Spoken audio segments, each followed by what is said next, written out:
ওয়ালাইকুম আসসালাম। ভালো আছো তুমি? আলহামদুলিল্লাহ, আল্লাহর রহমতে ভালো আছি। আমি যে এখানে আজকে আসবো তুমি জানো? জানো না? কেউ বলে নাই তোমারে? হ্যাঁ, ও আচ্ছা আচ্ছা। এই যে আমি এই যে ঢুকলাম, দেখলাম যে তুমি কোরআন তেলাওয়াত করতেছো। এই যে কোরআন তেলাওয়াত করছো, এটা কি তোমার কোরআন? এটা কে দিছে? কে দিছে? ও এই মাদ্রাসা থেকে দিয়েছে। এটা কেউ অনুদান দিয়েছে, তাই না? আচ্ছা, তার জন্য দোয়া করছো? আচ্ছা, আলহামদুলিল্লাহ। তাহলে তুমি তো কোরআন শরীফ পড়তে পারো, তাহলে আমাদের একটা সূরা শোনাও তো, বলো।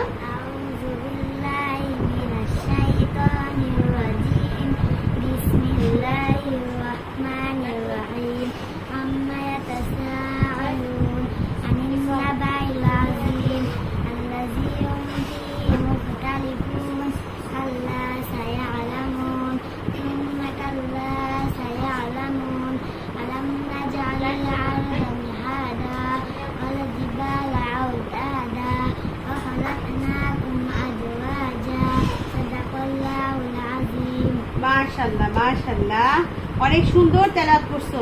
আচ্ছা, তুমি আমাদের এই মানবতার বাংলাদেশের কাছে কিছু চাও? কি চাও বলো তো?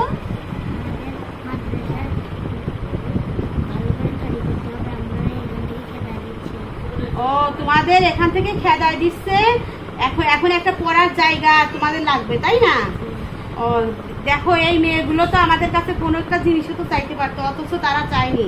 তারা চাচ্ছে যে মাদ্রাসা থেকে এখান থেকে খেদাই দিচ্ছে, এই মাদ্রাসা নির্মাণ করার জন্য জায়গা লাগবে এবং কিছু সরঞ্জানি লাগবে, তাই না? আচ্ছা, ইনশাল্লাহ। আর এখন এই সরঞ্জানি বা জায়গার জন্য তাহলে কি আমাদের এই ভিডিওটা বেশি বেশি করে শেয়ার করা লাগবে না? যারা আমাদের এই ভিডিওটা দেখবেন, এই কোরআনের পাখিদের একটু পড়ার ব্যবস্থা করে দেন। এদের একটা যে কোনো একটা যদি এরকম টিনের ঘর হয় তবুও তো পড়তে পারবে নাকি, বলো? টিনের ঘর হয় তবুও তো পড়তে পারবে না।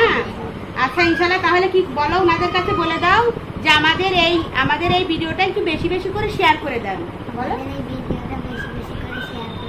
যাতে আমরা ভালো করে কোরআন পড়তে পারি এবং হাফেজা হতে পারি। হ্যাঁ, মাশাআল্লাহ মাশাআল্লাহ।